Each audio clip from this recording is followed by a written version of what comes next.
성도님들 혹시 엄치나 엄친딸이라는 단어를 들어보셨습니까? 들어보셨네요. 몇 년 전에 갑자기 이 단어가 톡 등장을 해서 학생들의 입에서 자주 오르락내리락 했던 단어인데요. 무슨 단어냐면요, 공부도 잘하고 얼굴도 잘생기고 운동도 잘하고 능력이 있는 남자 또는 여자를 가리키는데요, 그 인물은 바로 내가 아닌 엄마 친구 아들, 엄마 친구 딸이라는 의미입니다. 그래서 항상 부모님들이 아이들을 향해서 그렇게 이야기를 하시죠. 아이고, 내 친구 누구는 이번에 100점을 맞았다는데, 아이고, 내 친구 딸은 이번에 좋은 대학에 들어갔다는데 너는 이게 뭐니? 하면서 아이들을 조금 스트레스를 받게 하는 그런 용어라고 합니다. 성경을 우리가 잘 읽어보면요, 우리 예수님도 이스라엘의 엄친아라 불러도 전혀 손색이 없는 분인 것 같습니다. 왜냐하면 우리 예수님은 태어나실 때부터 조금 독특하셨죠. 천사의 계시가 있었고 태어나자마자 황금과 모략과 유향을 선물로 받으셨죠. 그뿐 아니라 12살 때 이미 이스라엘의 선생들과도 대화를 하는데요, 듣는 자가 다 그 지혜와 대답에 놀랐다고 성경은 이야기를 합니다. 또한 아버지 요셉이 직업이 목수이지 않았습니까? 그렇기 때문에 우리 예수님도 목수의 일을 하셨겠죠. 그리고 우리 예수님도 열심히 힘을 쓰셨기 때문에 그 중동 지방의 타오르는 햇빛에 생겨난 구릿빛 피부와 그리고 또한 이러한 장근육들, 얼마나 멋있는 그 주님의 이 모습이었겠습니까? 그뿐 아니라 우리 주님은 언어에도 탁월하셨죠. 그 누구도 말로 우리 주님을 이길 자가 없었죠. 그리고 또한 얼마나 말씀을 잘하시던지요, 비유로 천국의 복음을 풀어나가시는데 기가 막히게 풀어나가십니다. 그리고 또한 인기도 짱이었습니다. 예수님이 가는 곳곳마다 구름같이 허다한 무리들이 몰려다니면서 그 주님의 보고자 몰려들지 않았습니까? 그래서 혈우병을 앓던 여인은 주님의 옷깃만 만져도 내가 나음을 입을 것이라고 해서 주님의 옷깃을 만지지 않았습니까? 또한 예수님의 진짜 아버지가 누구십니까? 하나님이시죠. 하나님이 누구십니까? 이 세상을 창조하신 분이지 않습니까? 그렇기 때문에 온 나라 온 열병이 다 그의 것이기 때문에 부자라는 거죠. 네, 조금 유머를 섞었는데 안 웃으시네요. 오늘 좀 분위기가 좀 경직된 것 같아서요, 조금 처음에 서두를 좀 편안하게 하고자 하는데, 근데 그뿐 아니라 주님은 능력도 대단하셨죠. 무리를 걷기도 하시고 병도 고치시고 여러 가지 이직도 행하셨죠. 거기다가 용기도 있으셨습니다. 제사장들 앞에서 두려워하지 않으셨고 심지어 빌라도 앞에서도 당당한 모습을 우리 주님이 보여주시지 않으셨습니까? 이 정도면 우리 예수님 완벽한 남자라 불러도 손색이 없지 않습니까? 그런데요, 이런 완벽한, 이런 퍼펙트한 우리 예수님이 못하신 것이 딱 하나 있는 것 같습니다. 그것이 뭐냐면 바로 산수라는 겁니다. 우리 주님이 산수를 못한다는 것이 바로 오늘 본문에 잘 나타나 있는데요, 오늘 본문은 두 가지 내용을 우리가 같이 읽었습니다. 하나는요, 아홉 마리의 건강하고 수익성 있는 양이 있음에도 불구하고 언제 맹수에게 잡혀 먹을지도 모르고 길을 잃고 헤매다가 상처가 나서 상품성이 떨어진 그 양 한 마리를 찾기 위해서 자신의 수고와 노력을 상관하지도 않고 그 양을 찾아 헤매 떠나지 않습니까? 그리고 자신의 시간당 임금으로 계산하면 양 한 마리와 비교할 수 없다는 것을 알면서도 산을 넘고 강을 건너 그 한 마리의 양을 찾으신다고 말씀하십니다. 그리고서는 그 양을 찾은 것에 기뻐하면서 잔치를 베푼다고 하시죠. 또한 9개의 드라크마가 수중에 있고 그것만 잘 간직해도 부족한 것이 없을 텐데 71를 찾기 위해서 며칠 밤을 찾아 헤맵니다.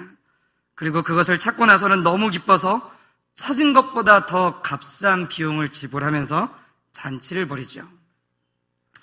뿐만 아니라 오늘 읽은 본문 그 내용의 뒷부분에는 우리가 잘 알다시피 돌아온 탕자 이야기가 나오지 않습니까? 아버지는 한 명의 말을 잘 듣는 아들이 있음에도 불구하고 불효하고 재산을 다 탕진하고 집 나간 아들에게 아버지의 마음이 항상 가 있다고 이야기하십니다. 또한 우리가 성경 여러 군데를 살펴보면 이러한 비슷한 모습을 우리가 좀 찾아볼 수 있을 것 같은데요. 1년치 연봉에 해당되는 엄청나게 비싼 향료를 자신의 머리에 부은 그 여인에게 왜 그것을 낭비하냐라고 말하지 않으시고 오히려 칭찬하시죠. 가난한 과부가요, 하나님께 예물을 드리는데 500원 헌금한 것을 부자가 5천만 원 헌금한 것보다 더 많이 하셨다고 주님께서는 칭찬하십니다. 그뿐만이 아니죠. 주님의 제자가 되려면 우리 주님은 모든 것을 버리고 주님을 따라야 된다고 이야기를 하십니다. 상식적으로 생각을 해보면요, 내가 가진 것과 나의 능력을 가지고 주님을 따르면 나의 것과 주님이 가진 것으로 더 배가 돼서 더 시너지 효과가 날 수 있을 텐데, 쉽게 말하면 아무리 내가 없어도 1 정도는 있으니까 내가 가진 1과 주님이 가진 그 열을 가지고 합쳐서 11로 가지고선 일을 해가면 더 잘할 수 있을 텐데, 우리 주님은 뭐라고 이야기하시냐면 네가 가진 모든 것을 다 버리고 나를 쫓으라라고 이야기를 하고 있습니다. 이해가 되십니까? 어떻게 보면 이해가 되지 않는 그런 주님의 이야기라는 겁니다. 사랑하는 우리 성도님들께서는 우리 주님을 닮아가기 원하실 것이라고 저는 생각합니다. 그리고 닮아야만 하죠. 그런데 성도님들, 이러한 예수님의 수적인 개념과 우리가 가진 수의 개념과 일맥상통하고 계십니까? 사람들은 숫자를 좋아하는 것 같습니다. 숫자를 몹시 중요하게 생각하기에 매사에 계산적이죠. 목표와 결과로 숫자로 측정이 되고 이득이 되는지 손해가 되는지도 숫자로 계산되어집니다. 그래서 투자 대비 이익이 나느냐, 투자 대지 손실을 나느냐고 해서 손익분기점을 정해서 그 이상으로 가면은 잘했다고 박수를 치고 그 이하로 내려가면 책망을 하게 되죠. 이것이 오늘날 우리의 사람들의 모습이라는 겁니다. 특히나 어른들이 숫자에 매여 사는 모습은 우리 주변이라든지 그리고 또한 여러 가지 문학작품을 통해서도 잘 일침을 주고 있는데요. 어린 왕자에서는 이러한 이야기를 합니다. 어른들은 이렇게 이야기를 한다고 해요, 아이들에게. 그 아이의 목소리는 어떠니? 그 친구를 향해서. 그리고 그 아이는 어떤 놀이를 좋아하니? 나비를 모으지는 않니? 연말은 묻지 않고. 그 대신 그의 몇 살이냐? 형제가 몇이고 몸무게는 몇이고 키는 몇이냐? 아버지 수입은 얼마냐? 라고 물어본다고 하죠. 만일 어린들에게 장밋빛 벽돌로 지은 예쁜 집을 봤어요. 창에는 제나루음이 있고 지붕에는 비둘기가 있고요 라고 말하면 어른들은 이해하지 못하고 그 집이 몇 평이며 가격이 몇 억이라고 이야기를 해야 알아듣고 부러워한다고 하죠. 성경에서 숫자를 세다가 낭패를 본 경우를 우리가 찾아볼 수 있을 것 같습니다. 이스라엘의 위대한 왕이었던 다윗이 말년에 그 큰 실수를 저지르는데 바로 인구조사입니다. 요압 장군이요, 왕이요, 원하시면 하나님께서 얼마든지 숫자를 배나 늘려주실 수 있는데 왜 인구조사를 하십니까? 하며 만류하지만 다윗은 고집을 꺾지 않죠. 그리고 인구조사를 명령하고 실시합니다. 아마도 다윗은 숫자를 통해서 자신의 세력을 좀 확인하고 위로를 받고 싶지 않았을까 하는 생각이 듭니다. 이스라엘의 안정과 승리가 하나님께 있다고 생각했던 다윗은 이제 이스라엘의 승리가 많은 군대를 거느린 자신의 세력에 있다고 여기게 된 것이지요. 그의 실수로 인해 다윗은 하나님의 징계를 받고 이스라엘 민족 전체가 고통을 당하게 되는 그러한 징벌을 받게 됩니다. 일련의 이러한 것들은요, 숫자의 유혹에 넘어가기 싫은 우리에게 주시는 하나님의 교훈이자 메시지라는 겁니다. 경쟁하는 세상에서 사람들은 동기와 가정보다는 숫자로 표시되는 목표와 결과를 중요하게 생각하죠. 내용이 어떻든지 간에 숫자만 증가하면 되고 숫자가 늘어나가면 성장이라고 이야기하는 것이 오늘날의 세대라는 겁니다. 숫자로 나타난 결과가 좋으면 만족합니다. 보이는 숫자와 껍데기에 살아가는 허상을 쫓는 것이 오늘날의 이 세상이고 그리고 오늘날의 그리스도인들이라는 겁니다. 사랑하는 성도님, 이처럼 우리가 생각하는 수의 개념과 우리 주님의 수의 개념은 같지가 않습니다. 그러나 오늘 우리 주님께서는 오늘 우리가 우리의 수의 개념을 버리고 예수님이 가지셨던 수의 개념을 갖기를 원하신다는 것이죠. 사랑하는 성도님들, 계산 못해도 됩니다. 조금 계산적이지 못하고 조금은 미련하게 보일지라도 세상의 수의 계점을 따라가는 것이 하나님의 마음에 합한 것이 아니라 바로 이 예수님의 수의 계점을 따라가는 것이 하나님의 마음에 합한 거라는 것이죠. 그러면 오늘 본문에서는 왜 주님께서는 이러한 이야기를 하셨을까요? 오늘 읽은 누가복음 15장 1절과 2절은 이렇게 시작을 합니다. 모든 세리와 죄인들이 말씀을 들으러 가까이 나아오니 바리새인과 서기관들이 수군거려 이르되 이 사람이 죄인을 영접하고 음식을 같이 먹는다 하더라. 예수님 당시에는요, 이 식탁 교제라는 것이 이 단순히 음식을 먹는 행위가 아니었습니다. 굉장히 중요한 이 행위였는데요. 이 식탁 교제는요, 종교적, 문화적, 그리고 신분적으로 구별이 되는 표시였다는 것이죠. 그래서 바리새인들은요, 소위 죄인이라고 분류된 사람들과는 결코 함께 겸상을 하지 않았습니다. 그러면 여기서 나오는 이 죄인들의 이 기준은 무엇이냐면요, 먼저는 율법에 따라서 이 죄를 통해서 그 율법을 어기면 죄인으로 분류되기도 했지만 직업에 의해서도 이 죄인으로 구별이 되었다라는 겁니다. 예를 들어서 이발사는요, 여성의 머리를 자주 만지기 때문에 유혹에 빠지기 쉽기 때문에 죄인이라고 구별됐다는 거죠. 그리고 목자는요, 양을 도적질할 기회가 있기 때문에 애당초 죄인이라고 구별이 되었다는 겁니다. 그리고 의사는요, 환자를 속일 수도 있기 때문에 죄인으로 분류가 됐고요. 이렇듯 죄를 짓기 전에 이러한 사람들은, 이러한 직업을 가지고 있는 사람들은 그냥 죄를 짓기도 전에 죄를 짓지 않았음에도 불구하고 죄인으로 분류가 됐다라는 겁니다. 또한 이 세례라는 직업과 이 창기들은요, 더 특별한데요, 이들은 로마 체제 아래에서 이 로마의 기득권들과 밀접한 관계를 맺고 있었기 때문에 이 그들은 그냥 존재 자체가 이방인처럼 취급을 당했다라는 겁니다. 그런데 이런 배경하에서 예수님이 지금 모든 세리와 죄인들이 말씀을 들으러 왔는데 지금 이 사람들과 같이 식탁 교제를 한다는 것이죠. 그러니까 이 당시에 이 유대교 사회 문화에서는 이거는 있을 수가 없는 일입니다. 이거는요, 세리와 죄인들과 이런 직업을 가지고 있는 사람들과 함께 식사를 나누며 교제한다는 건요, 엄청난 일이었다라는 거죠. 그런데 예수님이 지금 그들과 함께 먹고 계신다고 오늘 성경은 이야기를 하고 있답니다. 왜 그렇겠습니까? 왜 주님은요, 그 당시 유대인들이 가졌던 이러한 개념을 따르지 아니하고 왜 예수님은 세리와 함께 죄인들과 함께 소위 말하면 세상에서 이야기하는 비주류 사람들과 함께 세상에서 손가락질 달하고 세상에서 욕을 먹고 세상에서 인정하지 않는 그러한 사람들과 왜 함께 그들과 식사를 하셨겠습니까? 이유는 딱 하나입니다. 그들을 너무나 사랑하셨기 때문이에요.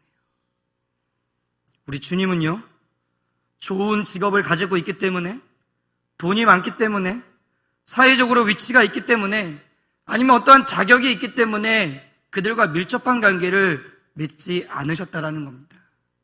우리가 성경을 잘 읽어보면 하나님의 마음을 알 수 있지 않습니까? 하나님의 마음이 누구를 향해 있습니까? 성경을 많이 읽는 사람에게요? 기도를 많이 하는 사람에게요? 아니면 어떠한 눈에 띄게 봉사를 많이 하는 사람들에게요? 아니죠. 우리 하나님의 마음은요, 모든 나라, 모든 족속, 모든 사람, 그리고 모든 죄인에게 향해 있다는 겁니다. 그래서 오늘 하나님은 성경에서 뭐라고 이야기합니까? 요한복음 말씀을 통해서 우리에게 이렇게 이해하십니다. 하나님이 세상을 이처럼 사랑하사 독생자를 주셨으니 이는 저를 믿는 자마다 멸망치 않고 영생을 얻게 하려 하심이라. 하나님이 세상을 이처럼 사랑하셨다는 거예요. 하나님이 사랑하시기 때문에 그 사랑의 범주 안에는 직업이 필요 없다라는 겁니다. 그 사랑의 범주 안에는 세상적인 기준을 따라올 수가 없다라는 겁니다. 그 사랑의 범주 안에는 우리가 흔히 알고 있는 내가 친한 사람, 내가 좋아할 만한 사람, 내가 따라가고 싶은 사람, 돈이 많기 때문에 그 사람과 접촉을 하고 내가 그 사람과 친밀해지면 사회적으로 얻을 것이 있기 때문에 그 사람과 만나는 이런 이 세상의 사회적인 통념과는 전혀 다른 사랑이라는 겁니다. 그분의 그 사랑이 그분의 그 크고 넓은 그 사랑이 오늘 뭐라고 이야기를 하냐면 회개할 것이 없는 의인 99으로 말미암아 기뻐하는 것보다 내가 잃어버린 어린 양 그 한 명이 돌아오는 것이 그것보다 더 기쁘다라고 이야기를 하고 계시는 겁니다. 이와 같이 죄인 한 사람이 회개하면 하나님의 사람들 앞에서 그 한 사람으로 말미암아 기쁨이 된다라고 이야기를 하고 계시다라는 겁니다. 사랑하는 성도님들, 이제는 우리가 그 주님을 닮아가야 되지 않겠습니까? 어떻게 닮아가십니까? 어떻게 닮아가시겠습니까? 어떻게 그 주님의 모습을 닮아가시겠습니까? 사랑하는 성도님들, 세상의 수의 개념을 버리십시오.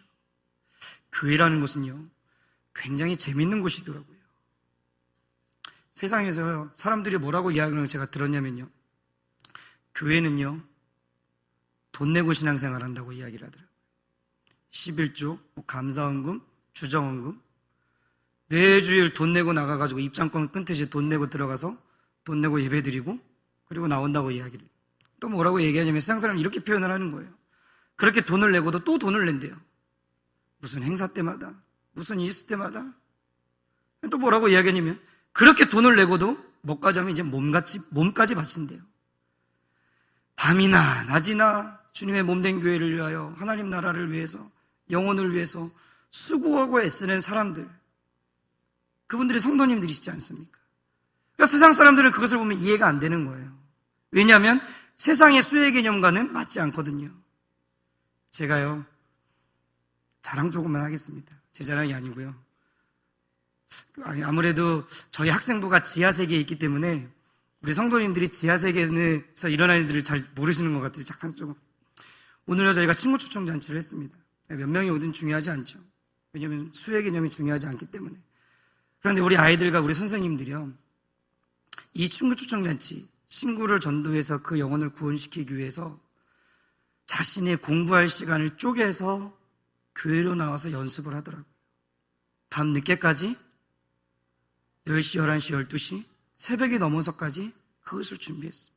우리 교사 선생님들도요, 눈에 띄진 않지만 그렇게 밤 늦게까지 준비하고 아이들을 위해서 기도하고 그 아이들을 케어하고, 그리고 혹시나 우리가 부서 일을 하는 데서 재정적으로 어려움이 있으면 선생님들의 주머니를 여시는 거예요.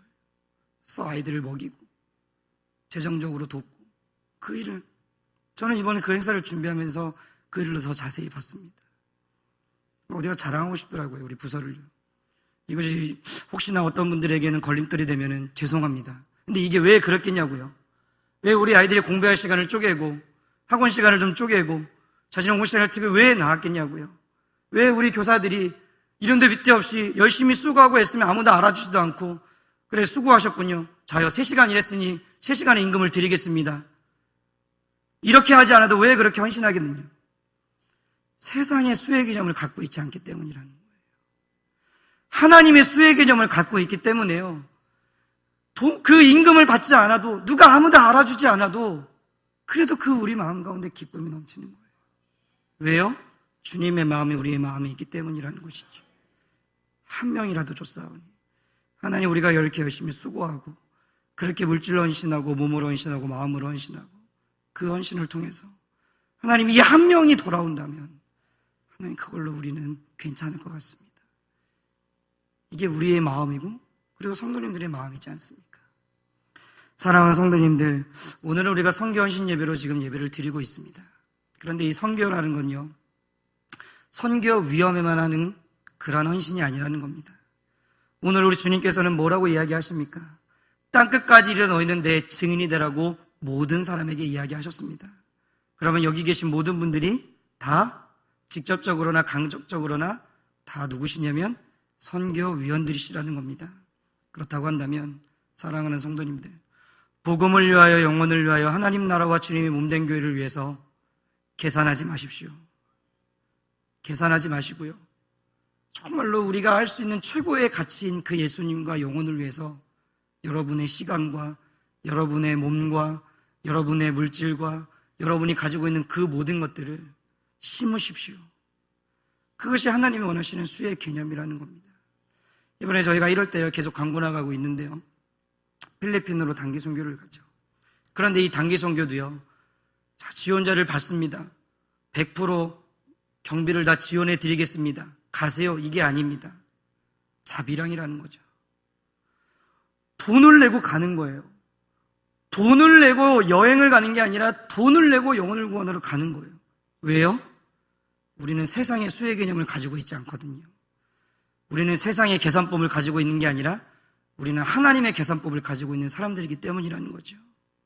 그 때문에 사랑하는 성도님들, 그 계산법과 그 수혜 개념을 가지고 그렇게 하나님을 위해서 우리가 살아갑니다. 하나님이 얼마나 우리를 향하여 기뻐하시겠습니까? 그렇게 하면 주님이 이야기하십니다. 사람이 무엇이라도 심으면 그대로 되니라. 심으면 그대로 되니라. 이 말씀을 믿으십니까? 정욕을 위해서 심지 마십시오. 여러분들의 이익을 위해서 심는 것이 아니라 하나님 나라와 복음 증거와 영혼을 위해서 심으십시오. 심으면 분명히 하나님께서 그 영혼의 열매로, 그리고 때로는 우리의 인생 가운데 때를 따라 돕는 은혜와 가장 값진 것으로 우리 하나님이 채워주실 것입니다. 이러한 은혜가 세상의 기준과 계산법으로 살아가지 않고 하나님의 기준과 하나님의 계산법과 수의 개념으로 살아가시는 성도님들 가운데 가득하시기를 주님의 이름으로 축복합니다. 기도하겠습니다.